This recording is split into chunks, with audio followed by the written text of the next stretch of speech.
Hello everyone, welcome to a new video. Today I'll be teaching you how to install themes on your Galaxy A16, all versions. First, you need to go into the settings icon. Hold on a second, let me go back. When you enter the settings icon, you'll need to scroll down to the themes option. Once you're in themes, down here on the lower left side, you'll click on themes. But if you've never downloaded or installed a theme before, it's likely that it'll ask you to sign in with a Samsung account. If you don't have a Samsung account, an option will appear that says Continue with Google. Click there and you'll register with Samsung using your own Google account from your phone. So continuing here, you'll click here on Themes. We click on this option, then click here and select Free so that only the free themes show up. There are a lot of themes.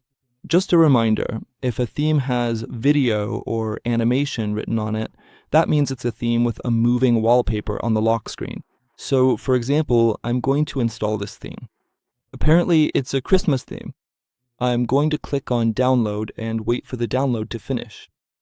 Once the download is done, you'll click the Apply button and wait for the theme to be applied. There you go, the theme has been applied. As you can see, it's a really nice theme, a Christmas theme. On the lock screen, there's movement, just like I explained to all of you. Apparently, well actually not apparently, it's a Christmas theme for 2025, right? So I'm going to unlock my phone, and that's today's video. I hope I was able to help. If I did help, don't forget to hit the like button, leave your comment down below, and if possible, subscribe to the channel for more videos.